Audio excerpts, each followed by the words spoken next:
امریکا کې یو ډاکټر دی په ګاینې کې، نو هلته 2 ماشومان وشو، یو نارینه ماشوم وشو، هلک وشو، یو جینۍ وشوه. نو هغه ډاکټر غیر مسلم و. هلته یو مسلمان ډاکټر ته وی که ستاسو قرآن او ګاینې کې د هغې داینې نه دا غلطي وشوه چې د ماشوم تعین یې ونه کړو چې دا هلک د دې جینۍ نه شوی دی او که د دې نه شوی. اوس به څنګه معلومو؟ نو هغه ډاکټر هغه مسلمان ډاکټر ته وایي که ستاسو قرآن په حق یې نو دې نه معلوم کړئ. نو دا قمقلتوب نه دی. یو سړي نه به لار په تیاره کې ورک شي او ملا به ورسره میلاو شي، دی ورته وایي استاد جي ما ته په قرآن کې لار وښایه. نو کیدای شي دا تاسو د خفه خو نه یې زما په دې خبرو یار، ستړی زه یم او خفه تاسو یې یار، خفه خو نه یې که نه؟ جواب راکوئ. ګوره زه به هم درته اوږده شم او که زه اوږده شم نو خدای راستی که په 40 غنټو کې مې په ډډه م واړوئ. که نه مفتي صاحب؟ موږ مولیان ګوره هر کار دړه د اخلاصه کوو، ډوډۍ هم دړه د اخلاصه خورو، خوب هم دړه د اخلاصه کوو، ځکه زمونږ پړه څه غم نه وي چې بخر به کول غواړي او که نه غواړي. دا غمي په موږ باندې ګنو ټیټر به ډکول غواړي، وټ به کول غواړي. دا د مولا غم نه نو بس ډډې دا غم د ډډې لاندې کیو بس همې خراټې اړای. که اوده شو درته یقینا که ګوری که موږ راپاسوئ ایخ راته کېنئ. بس یو څو خبرې عرض کوم. د مفتی عادل صاحب نه او د سمیع الله صاحب نه خلاصېږم، دروغ مې ورته ویلی نه شو. نو ځکه ما د ملګري ته ووایي ما د ځان نه زور وباسو، دوی ته انکار هم نه شو کولی چې هلکه نه شو درتلی.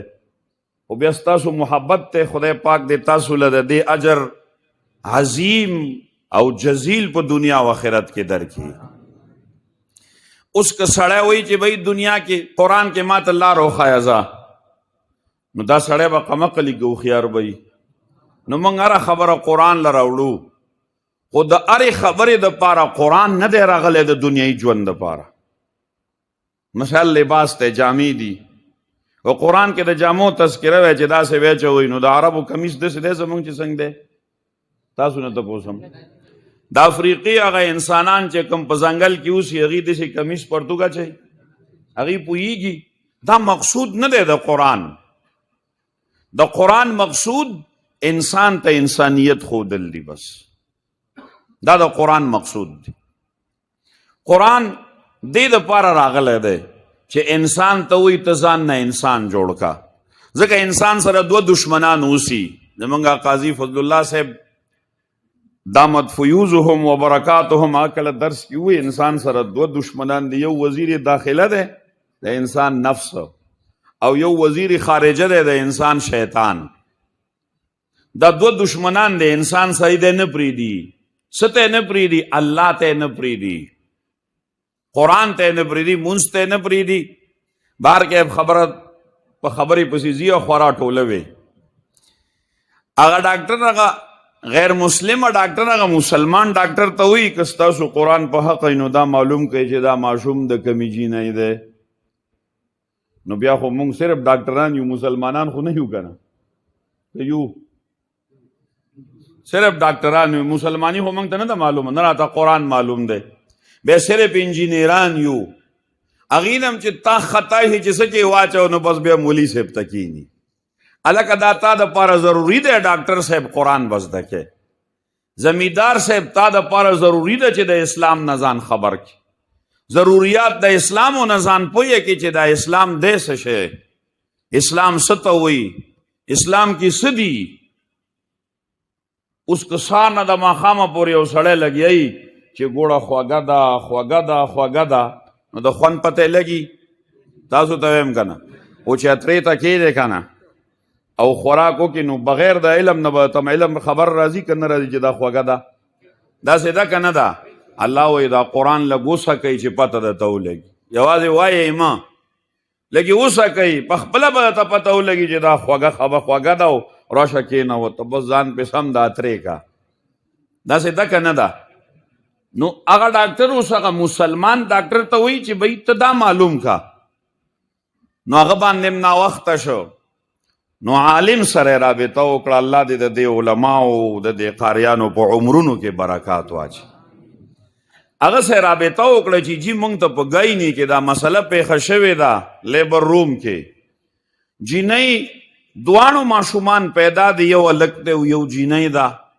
د دې ډاکټرې نه دا غلطي وشوه چې نښه یې ونه کړه چې دا ماشوم د دې دی، دا د دې دی او دا کیږي، شایع کثیر داسې کیږي. هغه مولوي صاحب ورته وی دا خو اسانه مسله ده، وی دې دپاره سوچ سے خبره ده. وی الله قرآن کې وی للذکر مثل حظ الانثیین، څه وی؟ للذکر مثل حظ الانثیین، د سړي به دوی سي ځمکه یو د ښځې به چې موږ یې نه ورکو. دا ورسره وایئ چې موږ یې نو، او چې وی غواړي د کوره شړو، غم خادي ورسره پرېږدو. دا یاد لرئ مسلمانانو، پردي حقوق مه دباوئ. یعنې دا منځونه او زکاتونه او حجونه نه دي، دا تلاوتونه او دا ذکرونه او تقریرونه، دا به رانه خویندې جنت ته ویځي او موږ به تش لاس روان یو. الله دې زموږ په حال رحم وکړي. خفه نه شئ، ګورئ ښه بده مو نه ګڼئ، بې ادبي دې معافي. ځکه چې کله د معاملاتو خبره مونږ شروع کړو په تقریر کې، نو هر سړی دی بل ته وی دی مولي صاحب لارې پلې کچې ته کوز کو. مولي صاحب څه چلو کو دې کې لکه مونږ خو راغلي وو چې مولي صاحب به وایي چې تاسو ډېر ښه وکړو، جنت به خدای درکړي. دی خو پکې دا د شر شدت خبرې شروع کړې. نو هغه ډاکټر هغه مولي صاحب ورته وي دا اسانه خبره ده، وی الله سړي له 2 حصې ورکړي او ښځې له 1 حصه ورکړې ده.